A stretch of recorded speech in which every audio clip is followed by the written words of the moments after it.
गांव में रामू नाम का एक किसान रहता है जो अपने जीवन की छोटी छोटी परेशानियों से हर समय बहुत दुखी रहता था और अपने दुखों को लोगों को बताते रहता था। रामू के हर दिन की यही कहानी थी, अपने दुखों को लोगों से बताते फिरता था। एक दिन किसी व्यक्ति को अपना दुख सुना रहा था तो उस व्यक्ति ने उसे सलाह दी कि तुम गौतम बुद्ध के पास जाओ, वो तुम्हारी समस्या का हल निकाल देंगे। उस व्यक्ति की बातें सुनने के बाद रामू अगले दिन गौतम बुद्ध के पास पहुंच गया। उनके पास जाकर उसने अपना परिचय दिया और बताया कि मैं एक गरीब किसान हूं, खेती बाड़ी करके जैसे तैसे अपना जीवन यापन करता हूं। मैं यहां अपनी परेशानियों को लेकर आया हूं। उसके बाद रामू ने अपनी परेशानियों को बताना शुरू कर दिया। मैं फसल लगाता हूं तो कई बार फसल अच्छी होती है तो कभी होता ही नहीं है, इससे मैं बहुत परेशान हो जाता हूं। उसके बाद उसने अपनी पत्नी के बारे में कहना शुरू किया कि मेरी पत्नी मुझसे प्रेम तो बहुत करती है, लेकिन कभी कभी मुझे इतना परेशान करती है कि मैं उससे तंग आ जाता हूं और सोचता हूं शायद ये मेरे जीवन में आई ही नहीं होती। एक मेरा बच्चा भी है जो कभी कभी मेरा जीना हराम कर देता है। मैं इन सब से तंग आ चुका हूं, मेरे समस्याओं का कोई हल निकालिए। अपने मन की सारे बातें बता डाली जो उसे तकलीफ देती थी। उसके बाद उसके पास कुछ कहने को नहीं बचा था और उसका मन हल्का हो गया था।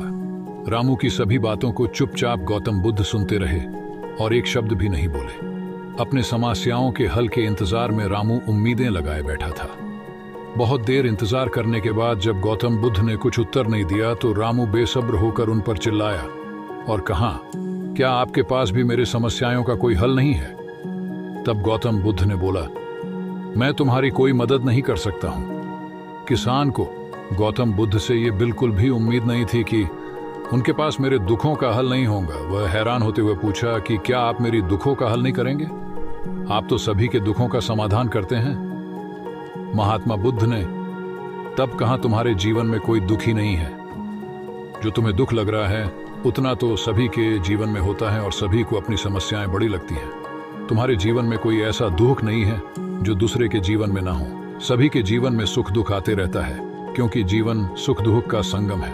हम चाहे लाख कोशिश कर ले, जीवन में सुख दुख का आना तय है। कई बार हमें अपने बेगाने तो कई बार बेगाने अपने लगने लगते हैं। हर किसी के जीवन में एक समस्या जाती है तो दूसरी आ जाती है। आज अगर तुम एक समस्या का हल करते हो तो कल तुम्हारे पास दूसरी समस्या होंगी। यही जीवन का सत्य है। बुद्ध की सभी बातें सुनने के बाद किसान को उन पर बहुत गुस्सा आया और कहने लगा, हमने तो सुना है आप सबकी समस्याओं का समाधान करते हैं। आप मेरी समस्याओं को हल करने के बजाय फालतू बातों को सुना रहे हैं। मैं आपके पास बहुत उम्मीदें लेकर आया था, लेकिन मेरा यहां आना व्यर्थ हो गया। सब आपके बारे में झूठ कहते हैं कि आप सबकी समस्याओं का समाधान निकाल देते हैं।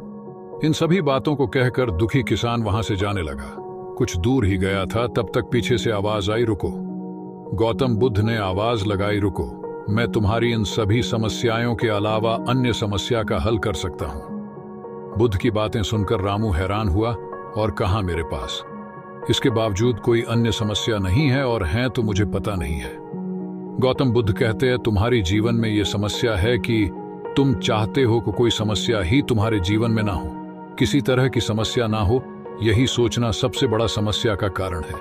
आप ये सोचना ही छोड़ दो कि तुम्हारे जीवन में कोई समस्या है और तुम दुखी इंसान हो। अपने आसपास के लोगों को देखना चाहिए क्योंकि वे भी किसी न किसी चीज से दुखी हो सकते हैं। जीवन में सुख और दुख स्वाभाविक हैं, जिन्हें कोई नहीं बदल सकता। तुम्हें बस दोनों ही स्थितियों में खुद को काबू में रखना सीखना चाहिए। इससे दुख का असर तुम पर ज्यादा नहीं होगा। ऐसे में तुम्हें यह सोचना छोड़ देना चाहिए कि तुम्हें कोई समस्या है, तभी तुम्हारे जीवन से दुखों का अंत होगा। इन सभी बातों को सुनने के बाद किसान की आंखें खुल चुकी थीं। वह महात्मा बुद्ध की कदमों में गिर गया और माफी मांगा और खुशी खुशी अपने घर पर लौट गया। इस कहने से हमें यह सीखने को मिलता है कि जीवन में सुख दुख का आना स्वाभाविक है और हर किसी को अपनी समस्याओं का सामना खुद करना पड़ता है। तो दोस्तों, उम्मीद करते हैं आपको इस कहानी से एक अच्छी सीख मिली होगी। ये कहानी आपको कैसी लगी हमें कमेंट बॉक्स में कमेंट करके जरूर बताएं और इस वीडियो को अपने दोस्तों के साथ जरूर शेयर करें ताकि उन्हें भी इस कहानी से कुछ सीखने को मिल सके। ओम बुद्धाय।